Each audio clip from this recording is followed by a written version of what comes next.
नमस्कार दोस्तों, अपने नक्षत्रों की सीरीज में मैं आपका बहुत बहुत स्वागत करता हूं। ज्योतिष और ग्रह बाई अमरेंद्र में। दोस्तों, पिछले वीडियो में मैं आपसे आद्रा नक्षत्र तक की चर्चाएं कर चुका हूं।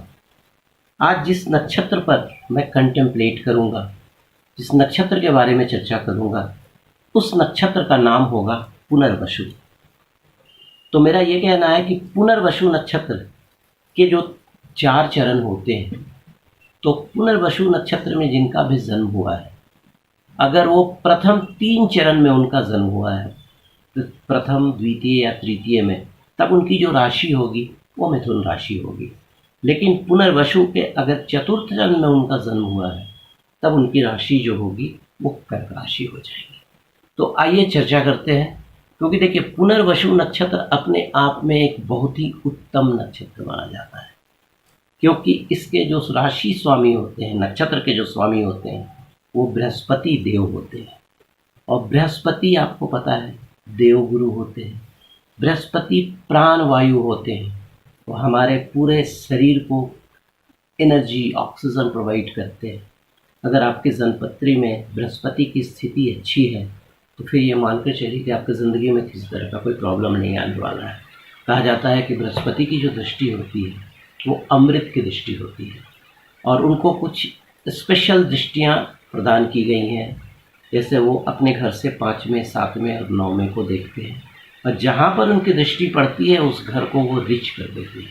कोई भी घर हो, कोई भी ग्रह पर अगर उनकी दृष्टि पड़ गई तो भी वो ग्रह बलवान हो जाता है। तो आइए चर्चा करते हैं, चूँकि हमारा जो चर्चा का विषय है वो नक्षत्र है। देखिए, पुनर्वसु नक्षत्र का प्रथम, द्वितीय और तृतीय चरण में अगर आपका जन्म हुआ है, तो आपकी राशि है मिथुन। और मिथुन राशि यहाँ पर 0 डिग्री मतलब 20 डिग्री से 30 डिग्री तक होगा। और इसके जो राशि नक्षत्र के स्वामी होंगे बृहस्पति। तो यहाँ पर क्या हो जाता है, थोड़ा सा कंट्राडिक्शन हो जाता है। बुध और बृहस्पति ये दोनों का मेल हो जाता है। अब बुध और बृहस्पति दोनों का जो संयोग होता है वो अच्छा नहीं माना जाता है, क्योंकि बुध और बृहस्पति दोनों जो है एक दूसरे के एनिमी हैं। अब यहाँ पर क्या होगा कि बहुत सारे प्रॉब्लम्स, अगर आपकी जन्मपत्री में और भी कुछ टेक्निकल प्रॉब्लम्स है, मतलब जन्मपत्री की विवेचना करने के बाद, तो आपको स्वास्थ्य संबंधी कुछ परेशानियाँ हो सकती हैं। लेकिन सब कुछ पॉजिटिव है, तब आपके लिए अति उत्तम बृहस्पति का भी ऊंचा फल मिल जाएगा, बुध का भी आपको ऊंचा फल मिल जाएगा। चलिए चर्चा करते हैं। देखिए, सबसे पहले अगर आपका जन्म पुनर्वसु में हुआ है, तो आपका कान, गला, कंधा और फेफड़ा में कोई ना कोई विकार आ सकता है, नहीं तो ये सब चीज़ें मजबूत होंगी। अगर आपकी कुंडली में ये ग्रह, ये नक्षत्र और ये ग्रह वगैरह मजबूत होंगे, तो मेरा कहने का मतलब है कि इन चीज़ों का रिप्रेजेंटेशन इन नक्षत्र से, इन ग्रहों से, इन राशियों से होता है। ठीक है, अब थोड़ा आगे बढ़ते हैं। अगर आपकी कुंडली में पुनर्वसु नक्षत्र का कोई दोष है, राशि का दोष है, उसके अलावा तो आपको प्रॉब्लम क्या आएगा, आप सफर हो सकते हैं, ब्रोंको प्रॉब्लम आपको हो सकता है, इसको हम लोग निमोनिया भी कह सकते हैं। प्लोरेसी का भी प्रॉब्लम हो सकता है, जो बाद में जाकर टीबी में भी कन्वर्ट हो सकता है। आज़मा का प्रॉब्लम हो सकता है। देयर में भी पेन इन योर ईयर हमेशा परेशान कर सकता है। ओटाइटिस मीडिया का प्रॉब्लम इसमें प्रोमिनेंट होता है। ठीक है, फेफड़े में कष्ट हो सकता है। उतना ही नहीं, जो ग्वैट्री अब तो नहीं होता है, लेकिन ये ग्वैट्री वाला प्रॉब्लम है, पुनर्वसु नक्षत्र वाले को हमेशा परेशान करता था। उसके अलावा थोड़ा सा ब्लड का जो कंस्टिट्यूएंट होता है, आपको थोड़ा सा डिसऑर्डर हो सकता है आपके हेमोग्लोबिन में, इसका ध्यान रखेंगे। बैक पेन की भी परेशानी आपको हो सकती है, और माइग्रेन और हेडेक ये आपको परेशान कर सकता है। उसके अलावा ब्रोंकाइटिस, और सबसे जो इम्पोर्टेंट चीज़ है, जो बाहरी जो झिल्ली होती है हार्ट की, जिसको हम लोग मायोकार्डियल बोलते हैं, वहाँ पे इन्फ्लामेशन हो सकता है। अगर आपका जन्म पुनर्वसु नक्षत्र में हुआ है, आपकी राशि बुध है, अपने जन्मपत्री की सही तरीके से विवेचना कराएंगे, उसके अनुसार जो स्टोन होगा पहनेंगे, आपके लिए बहुत कारगर होगा दोस्तों। अब आइए आगे, लेकिन अब मैं कुछ पॉजिटिव चीज़ भी डिस्कस कर लूँ कि अगर आपकी कुंडली में बुध और बृहस्पति मजबूत हैं तो क्या होगा। बुध और बृहस्पति अगर मजबूत हैं तो आप बहुत इंटेलिजेंट होंगे और उत्तम स्मरण शक्ति होगी आपकी। आपका जो डिसीजन मेकिंग कैपेसिटी होगा that will be very powerful. इसके अलावा बहुत जेन्युइन बोलने वाले होंगे, एकदम सही, कहीं पर कोई मतलब वो लाग लपेट जो होता है वो सब चक्कर नहीं होगा। देखने में आप अट्रैक्टिव होगा, काफ़ी अट्रैक्शन होगा आपके लुक में। उसके अलावा पॉपुलर होंगे। अगर और भी ग्रह वगैरह मजबूत हुए तो आप राजनेता बन सकते हैं, राजनीति में ऊंचा पद प्राप्त कर सकते हैं। उतना ही नहीं, एडमिनिस्ट्रेशन में भी आपको ऊंची नौकरी मिलने का योग रहेगा।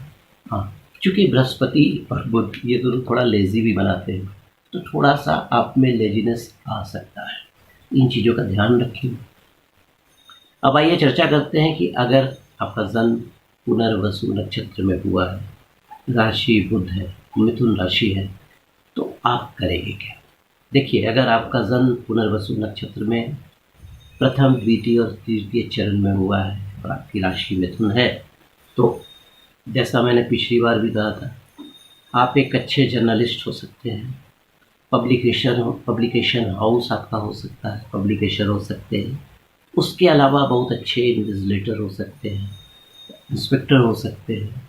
ऑडिट का काम आप बहुत सही तरीके से कर सकते हैं। You can be a very good writer, very good poet also. उसके अलावा इंश्योरेंस कंपनी हो गया आपके लिए, उसके एडवर्टाइजमेंट का जो होता है आजकल, जो इवेंट मैनेजर का जो रोल है उसको भी आप कर सकते हैं। एस्ट्रोलॉजी और मैथमेटिक्स से रिलेटेड आप कोई भी काम कर सकते हैं। उसके अलावा लीगल एडवाइज़र आप हो सकते हैं, और जो स्पिरिचुअल और जो रिलीजियस लीगल एडवाइज़र, उसमें आपको काफ़ी सफलता मिल सकती है। आप अच्छे पोएट हो सकते हैं। जस्टिस की संभावनाएं बनाता है ये पुनर्वसु नक्षत्र, मिथुन राशि। और भी जन्मपत्री में अगर कुछ अच्छे योग हों, वैसे आदमी ऊंचे पद पर जाते हैं। जुडिशरी में इंजीनियर अच्छे हो जाते हैं, अच्छे स्पीकर होते हैं। उसके अलावा अच्छे एडवाइज़र होते हैं। पोस्टमैन की जो नौकरी होती है इन लोगों के पास ही होती है यूजुअली। उसके अलावा बहुत अच्छे अनाउंसर हो सकते हैं आप, क्योंकि बुध का यहाँ समावेश हो गया। बुध वाणी को रिप्रेजेंट करता है। उसके अलावा बुध दांत, मसूड़ा, इन चीज़ों को भी रिप्रेजेंट करता है। तो you can be a very good dentist. अगर आपने आप डॉक्टरी की पढ़ाई की तो बहुत रिनाउंड डेंटिस्ट आप बन सकते हैं। उलेन का जो कपड़ा होता है, उलेन का कपड़ा, उसके भी अच्छे खासे आप डिस्ट्रीब्यूटर हो सकते हैं। आपकी जो शॉप होगी, अगर आप उस तरह का व्यापार करते हैं तो उसमें एक यथोचित सफलता मिलेगी। उसके अलावा आपने देखा होगा इंटरप्रेटर, जो बड़े बड़े मंत्री विदेश जाते हैं तो उनके साथ दुभाषिया जिसको हम लोग बोलते हैं, वो रोल भी आप बहुत अच्छा अदा कर सकते हैं। ग्राम प्रधान का भी रोल आप अदा कर सकते हैं, मुखिया हो सकते हैं। तो दोस्तों, अगर आपका जन्म पुनर्वसु नक्षत्र के प्रथम, द्वितीय और तृतीय चरण में हुआ है तो इन चीज़ों का जो वीडियो में मैंने बताया ध्यान रखेंगे, और किसी भी योग्य ज्योतिष से अपनी जन्म पत्री की विवेचना करा के आप सही तरीके से उपचार करा लेंगे, अंगूठी पहन लेंगे, पूजा पाठ करा लेंगे, तो मुझे नहीं लगता है कि कोई प्रॉब्लम्स आएगा। तो बस आज के लिए इस वीडियो में इतना ही दोस्तों। अगर आपको मेरा वीडियो पसंद आया हो तो लाइक करेंगे, सब्सक्राइब करेंगे, क्योंकि मैं कुछ और भी नए आइटम्स और नए इन्फॉर्मेशन आपके लिए लेकर आ सकूं। आज के लिए इतना ही। नमस्कार।